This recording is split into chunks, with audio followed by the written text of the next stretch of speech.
Here we are back in Alton Plains, and I'm gonna do something I didn't do for Summer Forest. I'm gonna basically just go around Alton Plains, collecting treasure as I go, but ultimately just really looking around. And while this is going on, I'm gonna talk about how I feel the game has gone so far. So, yeah, how has the Summer Forest portion of this game been? There hasn't been a level I've hated yet. I really like all of the levels we've been to so far. So, they've all had a really neat musical track, Crush Not included in that.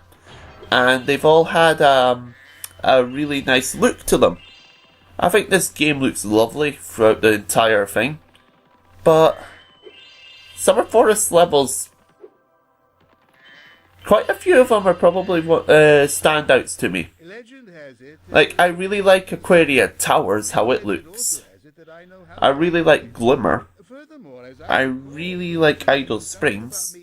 Yeah, there's quite a few things about Summer Forest levels that I feel are really nice, and it's almost iconic. So yeah, how difficult is it? I think Summer Forest is a nice comfy ride, but not too comfy. I think there's stuff to find that isn't immediately obvious. That's probably, a lot of people probably don't see that as the case, but a lot of people I've seen play this game, for example, don't seem to realise that you can just stand on that button yourself to keep that door open, so you can super flame that final chest in Sunny Beach. A lot of people don't seem to realise that you can super flame the sharks because they're too worried to try in Aquaria Towers. And even then, I've seen a lot of people struggle with piloting that manta ray. And the chef. The chef is the prime example of why I think people sometimes struggle, why I think Summer Forest gives you some sort of challenge to prepare you for what's going to come. It's a really annoying challenge, but it does show a fair degree of difficulty. That I think it's not unfair, it's just not something I really like, to put it lightly. I really can't stand it that heavily. This level. Spyro, hello. I was just having trouble. As far as introducing the characters in the game is concerned, Summer Forest, the opening of the game does that really nicely. I've got a good impression of how Hunter acts. I've got a good impression of Ripto. We've got a very good impression of Moneybags. Spyro's personality has been well established. I really like the Summer Forest portion of this game. It sells you, it tells you that this game has a fair few things to offer. And it's just going to be a nice little joyful thing to play. I could do with the rest of the game is really good as well. But Summer Forest levels are probably collectively the biggest highlight for me. Alton Plains is really good as well, and there's a lot of levels in Alton Plains. You saw that guidebook, right? So yeah, I think that the start of this game, it's a very strong start. It's a very powerful start. And if you've played Spyro 1, I haven't LP'd Spyro 1, so it's not going to be blatantly obvious, but Spyro 2's improvements are really obvious if you have played Spyro 1. For one, the power-ups, I think, are better implemented. The supercharge in Spyro 1 required you to build it up across a ramp, which I don't think was a major problem. It made it obvious where the supercharge was supposed to take you.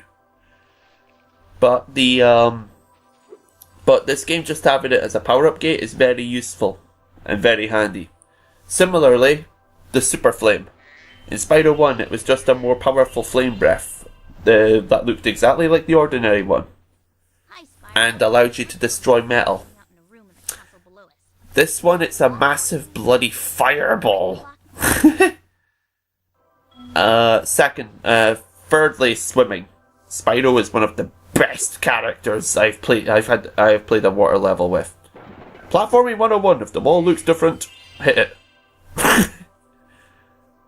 But yeah, this is just a joy. I grew up with this game, so I will say I'm a bit biased towards it, and it does lean on the easy side for a fair bit of it. But I don't care. I love it. It does so many things right. It's got a nice, appealing look to it that it establishes almost immediately at the start. It's got nice, brilliant controls, and if you've played Spyro 1, it controls a lot better than Spyro 1 in my mind. The hover mechanic was a godsend, for example. And it teaches you how to do all this stuff kind of really nicely as well.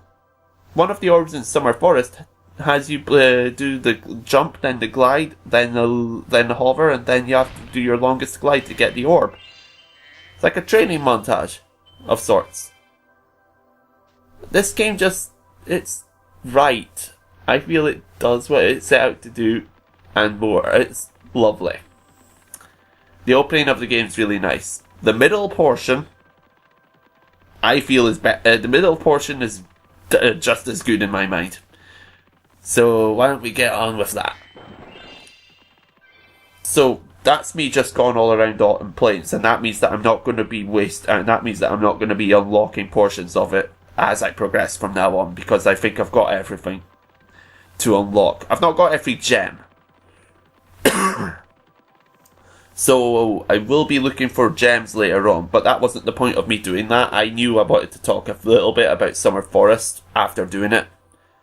And I figured, what better footage to put in than just wandering around Alton Plains, getting it ready to wander around. Anyway, let's do our first level in Alton Plains. There are 2 speedways, so I'm going to lead off with the first one, Metro Speedway.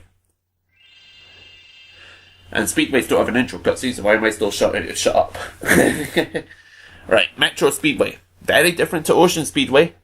Looks just as good in its own way. I love it. For example, these birds. I love how they're standing on switches, and when you flame them, the area that they were at lights up. I think there's a few birds that activate doors as well. These bungee jumpers. I'm actually kind of feeling different about the bungee jumpers. A lot of people really like them, but they're alright.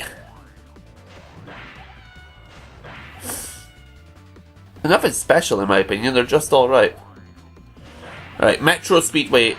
If you ask me what my favourite speedway in this game is, this is it. I love Metro Speedway, it just looks right. There's actually, this is the speedway that I feel can be completed in the most different ways. I love how the whole thing is set up. The only downer about this speedway, in my opinion, is the orb. That is the only downer, in my opinion. Well, there was a little passageway in that waterfall. I wonder if we'll be going there later. Yeah, this speedway looks good. It's set up nicely so that you can do it a lot of different ways. That's the recommended order. But it's just as viable in my opinion. You can do so many different... You can swap them around in any order almost and it'll be just fine. So anyway, we're not doing any of this now. We're going to go to see someone when I fly through the water to the mayor. We've been having a crime problem here in Metro Speedway, but I think you might be able to help. A band of cat burglars have been raiding my re-election funds by scaling the walls of the buildings. Would you be willing to help get rid of them? Yeah, why not? Let's go help this guy get elected again. His name's not Boris. The hunter's been able to knock the scoundrels off of the buildings, but we need you to... The Hunter. The hunter's waiting for you outside. I love how Hunter gets a lot of respect at this speedway. That's brilliant.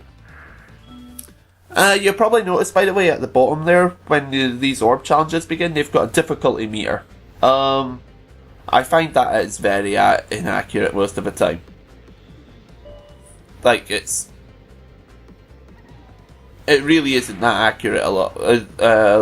There are ones that are 5-star that I think are much easier than some that I've gotten 1-star ratings. Right, so the objective of this is to grab those bags of money before they fall into the water. Hunter basically shoots the cat burglar and that causes them to drop the money bag.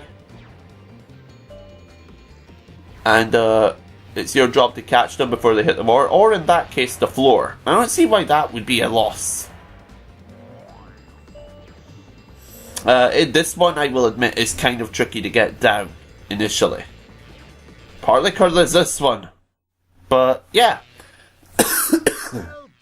It's not too bad. It's perfectly... You see, it's not cheap. That's something else about this game I like. Very little of it is cheap. There's not something that gets in the way of the gameplay that often. The chef challenge is what the chef orb is one of the few things that I feel does have something get in the way. I really don't like the chef one. So that was Metro Speedway.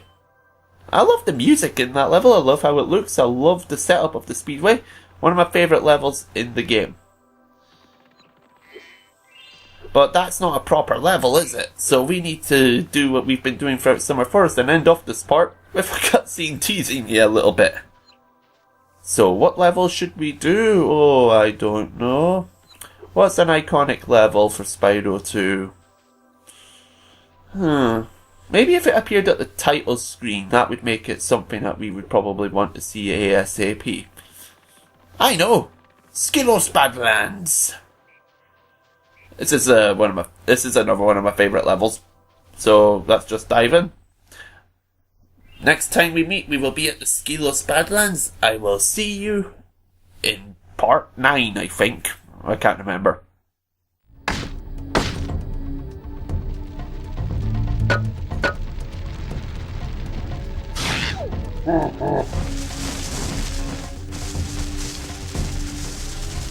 Mm-hmm.